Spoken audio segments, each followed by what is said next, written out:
1163, une première pierre est posée. C'est le début de la construction de l'une des cathédrales les plus connues de nos jours, Notre-Dame de Paris. Pourquoi celle-ci a-t-elle été construite et dans quel contexte? C'est ce que nous allons voir aujourd'hui en remontant le temps sur la frise.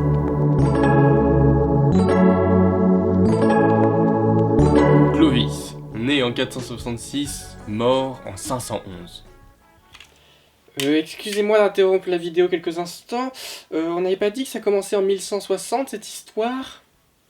Alors si, mais pour mieux comprendre le contexte, il faut remonter le temps quelques siècles en arrière.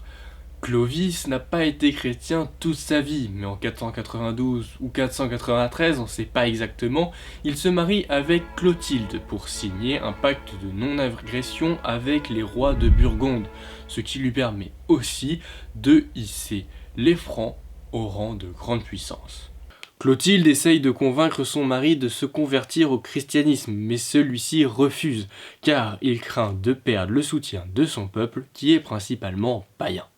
Petite aparté qui me semble intéressante, on appelle païen toutes les personnes n'étant ni chrétiennes ni juives. Il est donc probable que Clovis croyait en quelque chose comme les dieux grecs.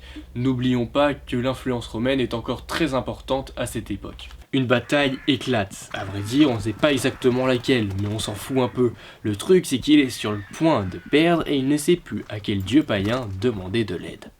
Voyant que la défaite de son armée approche, il décide de prier Jésus et lui promet de se convertir si jamais il remporte la victoire.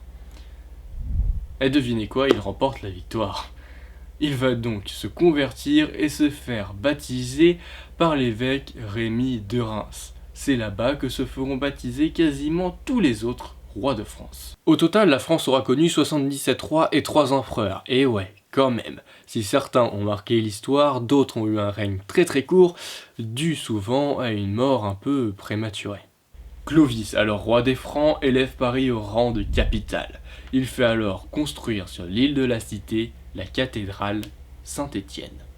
La cathédrale a bien survécu au temps et aux batailles, mais celle-ci va commencer à gêner à partir du XIIe siècle, lorsque Paris s'agrandit et qu'une route est construite sur l'île de la Cité pour transporter des matériaux.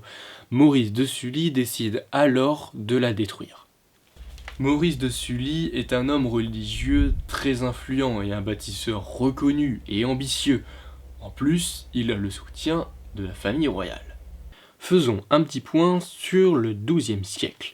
C'est une époque plutôt prospère, que ce soit pour la France ou le reste de l'Europe.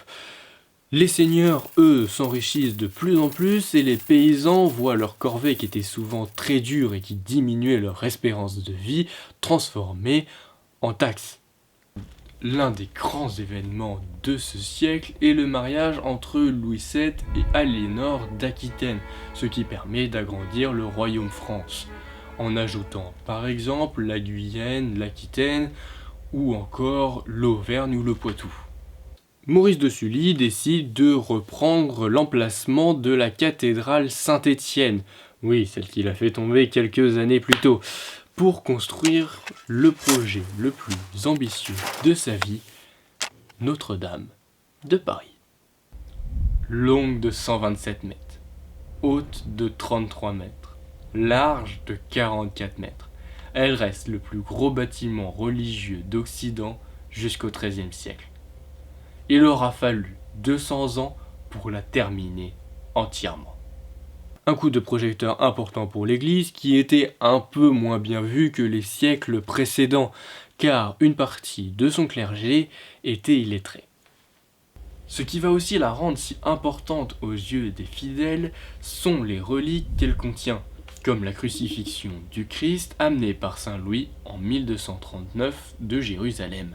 Même si elle n'avait pas besoin de coup de projecteur, Victor Hugo va la mettre en avant dans son roman Notre-Dame de Paris, sorti en 1482. Ce monument reste encore très important, et on l'a bien vu avec les incendies du 15 avril 2019. Des millions de touristes du monde entier venaient encore la visiter au même titre que la Tour Eiffel ou les Champs-Élysées. J'espère que cette vidéo vous a plu et je vous dis à très bientôt pour un prochain épisode de La Frise.